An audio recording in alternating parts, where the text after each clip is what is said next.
Hasta ahora en la relación México-Estados Unidos, Donald Trump parece tener el sartén por el mango, ¿no? Sí. Parece llevar incluso la batuta en el mensaje, en lo discursivo de cómo se están dando las cosas.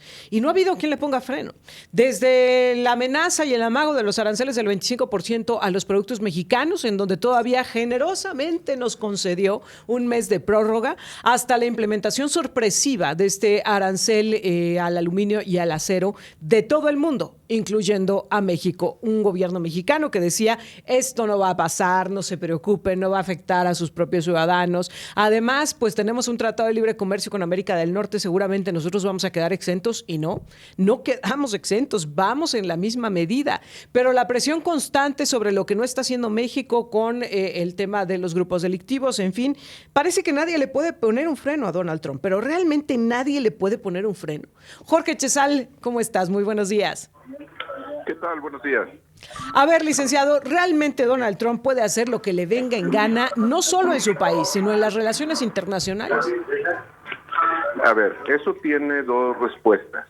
Una respuesta desde el punto de vista práctico y una respuesta desde el punto de vista formal, es decir, estrictamente dentro del marco de las leyes de los Estados Unidos y de los tratados internacionales. La respuesta al primer caso es que prácticamente sí puede hacer lo que le da la gana, prueba de ello es que lo está haciendo, y poco le importa lo que opinen los demás. Y desde el punto de vista normativo, desde el punto de vista formal, es decir, desde lo que tiene que ver con las regulaciones, tanto nacionales como internacionales en Estados Unidos, también puede hacer lo que le da la gana. ¿Por qué? Porque es presidente y porque tiene una mayoría legislativa. No debería de extrañarle a la presidenta Sheinbaum, porque ella es presidenta y tiene una mayoría legislativa y hace lo que le da la gana. Uy. Pero a ver, en esta relación México y Estados Unidos, al momento de imponer particularmente los aranceles al acero y al aluminio, ¿está violando o no el Tratado de Libre Comercio? Por supuesto, claro que sí, está violando el Tratado de Libre Comercio con los aranceles al acero y al aluminio, y además los aranceles a otro tipo de productos. Está violando el Tratado de Libre Comercio. ¿Y qué? O sea, es decir, ¿y qué podemos hacer? Podemos intentar llevarlo a un arbitraje internacional, tanto de un panel de solución de controversias de inversiones, donde a lo mejor condenan a los Estados Unidos. México lleva más condenas, como el caso del maíz transgénico. Pero en el caso de Estados Unidos, podría llevarse el asunto a un panel de controversias, desatender el laudo que se dictara en ese panel de controversias, y en el momento que se pretendiera llegar al extremo de la ejecución de un tratado internacional, como es el Consejo de Seguridad de Naciones Unidas, Estados Unidos tiene derecho de veto para que el asunto no sea tratado ahí. Entonces, realmente, hasta donde se quiera llegar, Estados Unidos tiene una posición ventajosa que le permite hacer lo que le da la gana, efectivamente, pese a que sea violatorio de los tratados internacionales. Mira, tal vez no tenemos muy presente, pero allá en los 90 se expidió una ley en los Estados Unidos, la ley Helms-Burton, entre otras leyes viejas que se han estado desempolvando últimamente por Donald Trump. Y esa ley tenía que ver con el bloqueo a Cuba. Y esa ley tenía aplicación extraterritorial, es decir, aplicaba sanciones a aquellos que tenían negociaciones con Cuba, aquellos que tenían comercio con Cuba. Era factible aplicar sanciones dentro de los Estados Unidos. Y eso es lo que estamos viendo actualmente. Tiene esos instrumentos, Donald Trump está haciendo lo que él considera que debe de hacer en su país, y la lectura que estamos haciendo en México, pues me parece que es una lectura muy optimista y muy simplista, que el gobierno mexicano no ha dimensionado los alcances que puede tener esto. Eso no significa que estemos cediendo irrestrictamente, pero me parece que las condiciones que se están poniendo para evitar los aranceles, como es el combate a la delincuencia organizada, caray, me parece que eso no debería de resultarnos tan complicado. Claro, ahora, justo quiero ir a esta parte. Estados Unidos está, y particularmente Donald Trump, está vendiendo un discurso muy fuerte, de decir son temas de seguridad nacional. ¿Cuál podría ser entonces la estrategia de México para evitar esto, para poder callar ese discurso de Donald Trump? ¿Qué tendría que hacer México? Mira, el problema que tiene México es que tratar de romper la estructura criminal del crimen organizado pasa por evidentemente un aspecto social y pasa por un aspecto político.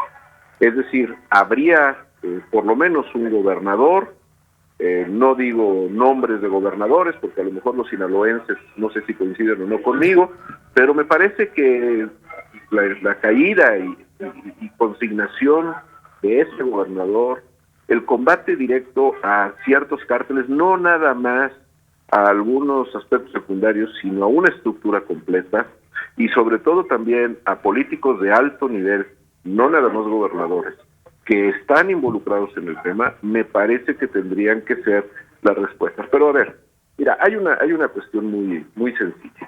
México no ha entendido esto. El hecho de que el general Cienfuegos tenga una presunción de inocencia a su favor en México, me parece que es indiscutible. El que no ha sido sancionado por nada, me parece también que es indiscutible.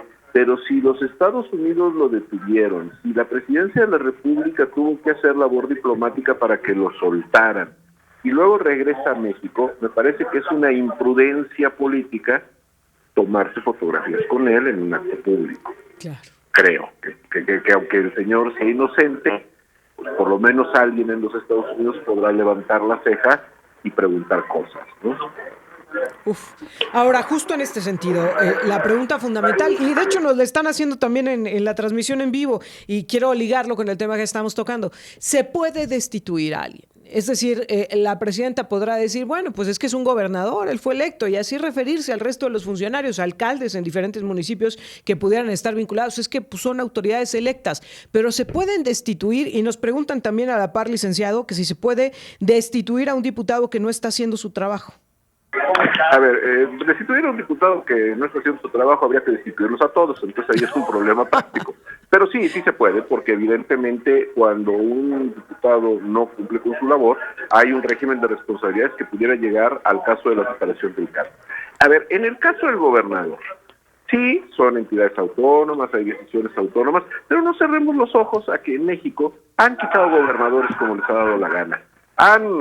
Vemos simplemente algo muy sencillo. La operación realizada con el fiscal de Morelos, un ente autónomo, en donde simple y sencillamente, porque pidió el desafuero de un diputado federal, entonces automáticamente actuaron y movilizaron a la maquinaria para que fuera destituido. Entonces, la presidenta perfectamente tiene toda la razón, son las entidades autónomas, pero en nuestro país sabemos cómo funcionan las cosas.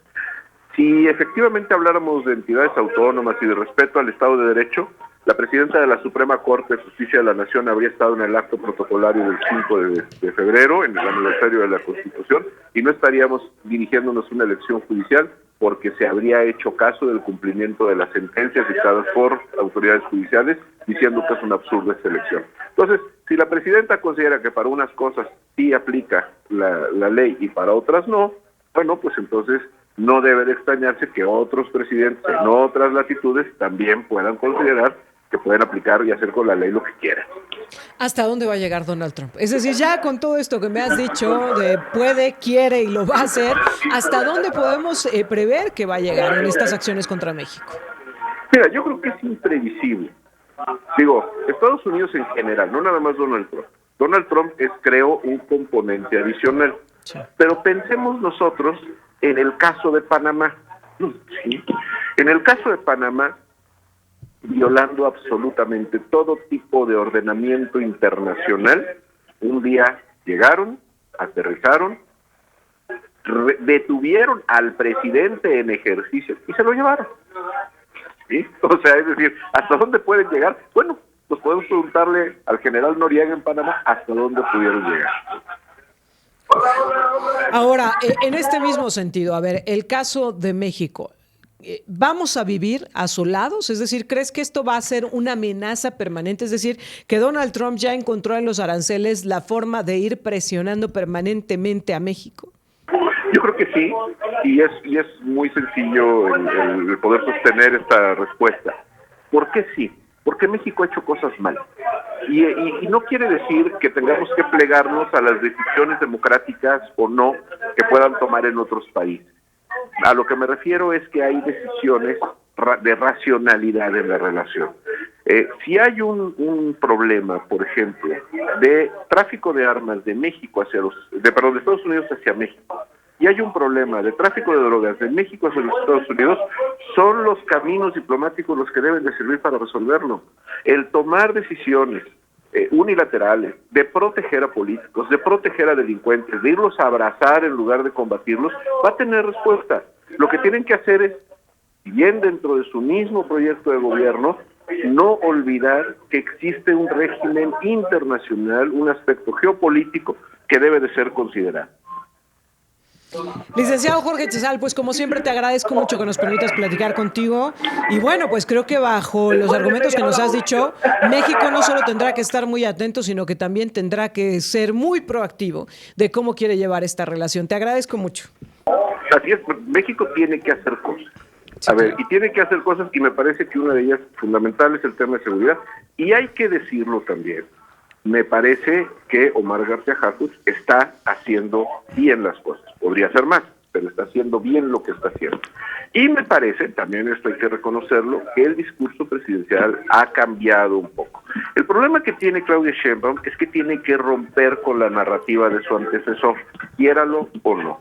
Eso es lo único que puede llevarla a tomar decisiones que realmente representen un impacto en el tema de seguridad, porque pues evidentemente no hay que olvidar que el gobernador Rocha Moya es muy amigo del señor López, y pues ni modo, a lo mejor al señor López no le gusta que a su amigo lo detengan, pero pues me parece que a lo mejor hasta sin detenerlo, simplemente con que deje la gubernatura ya se manda una buena señal.